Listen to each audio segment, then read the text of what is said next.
En los últimos meses, la eliminación del subsidio al diésel en Ecuador ha generado un intenso debate público.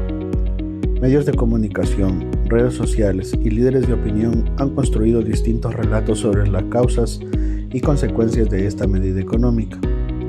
Mientras el gobierno la presenta como una decisión necesaria para equilibrar las finanzas del Estado, diversos sectores sociales la perciben como una amenaza al costo de vida y al transporte.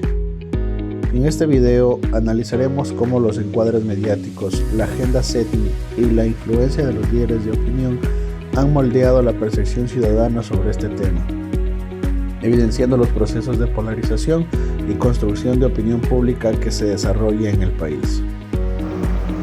En agricultura, las máquinas bombas de agua y traslado de producción dependen de un combustible fósil. Un incremento de estos costos puede reducir la rentabilidad de los pequeños productores. A nivel de los hogares, el encarecimiento de transporte y de bienes de consumo se traslada directamente al bolsillo, especialmente de los más vulnerables. Uno de los dilemas también del subsidio es que, aunque está pensado para proteger, no siempre se enfoca hacia quienes más lo necesitan. Algunos estudios y opiniones señalan que los segmentos de mayores ingresos también se benefician significativamente. La eliminación del subsidio sin mecanismos adecuados se compensa y sobre todo se puede agravar la desigualdad y trasladar el costo a los sectores con menor capacidad de absorción de aumento. La decisión tomada por el presidente de la República, eliminar el subsidio, implica riesgos políticos grandes, sobre todo pues las movilizaciones sociales, pérdida de legitimidad, polarización e incluso medidas extremas como decretos de excepción. De hecho, tras el anuncio de la eliminación del subsidio al diésel en septiembre de 2025, el gobierno decretó el estado de excepción en algunas provincias ante las protestas. El gobierno del presidente Daniel Noboa anunció la eliminación del subsidio al diésel, medida que incrementa su precio de $1.80 a $2.80 por galón. Aseguró que pase al ajuste, el valor del pasaje en el transporte público no sufrirá incrementos, ya que se implementarán mecanismos de compensación y control para evitar que el alce afecte directamente a los usuarios. Transportistas de la provincia de Pichincha habían convocado un paro de transporte público para el 15 de septiembre como protesta por el alza de diésel de $1.80 a $2.80. Sin embargo, este paro se suspendió temporalmente tras el anuncio de mesas de diálogo en el gobierno. Transportistas piden mesas de trabajo oficiales para analizar el impacto real sobre el costo operativos, tarifas, mantenimientos de unidades y otros insumos.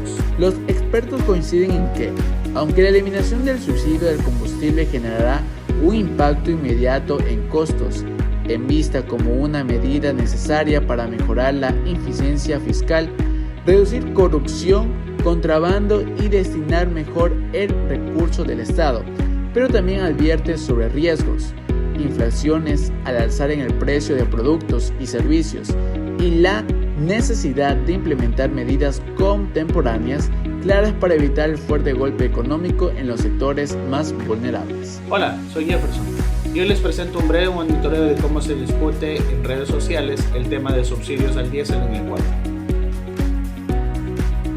Se tomó el ejemplo de 3 redes sociales.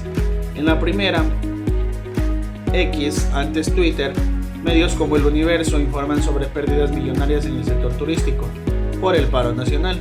Esto refleja un encuadre de indignación y de protesta. En TikTok circulan videos con un tono satírico, como este, que se pregunta cómo es que siempre los gobiernos quieren bajar el subsidio al diésel. Aquí predomina principalmente el humor y la crítica política. En redes sociales como Facebook, publicaciones de medios locales destacan que en los mercados de Quito y Singolquilla se reportan precios altos en productos básicos, lo que encuadra en el tema como un impacto directo al bolsillo ciudadano. También existe la viralización de cadenas falsas, y estos contenidos logran gran alcance de tweets con miles de interacciones, videos en TikTok y en otras redes sociales con cientos y miles de vistas se comparten muy rápidamente. Sin embargo, también circulan mensajes falsos como rumores de que la gasolina super llegará a costar $10, información que no tiene ningún respaldo oficial. En conclusión, las redes sociales visibilizan tanto la protesta legítima como la desinformación. Por eso es fundamental verificar siempre la información antes de compartirla. Buenas. Hoy analizamos cómo se construyó la crisis del subsidio a los combustibles.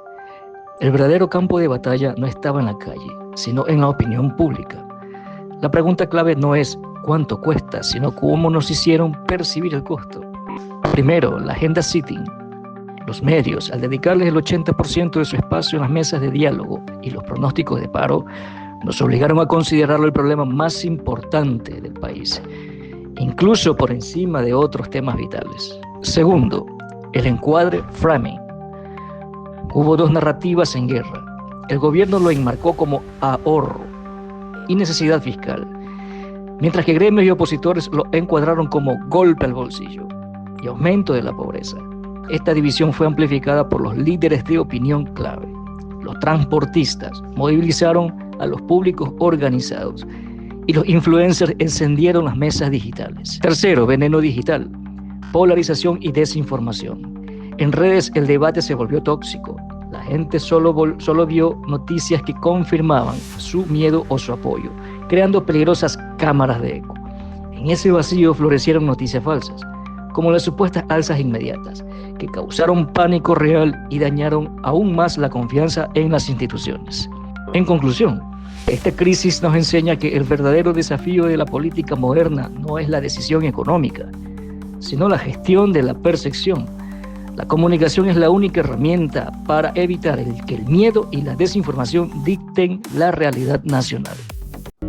Bueno, como podemos ver, hemos analizado cómo se ha moldeado la narrativa sobre lo que es el subsidio a los combustibles en Ecuador. Esto aquí es evidente que esto no es un debate puramente económico, sino profundamente político y social. Aquí la construcción de la opinión pública se ha polarizado de cierta forma.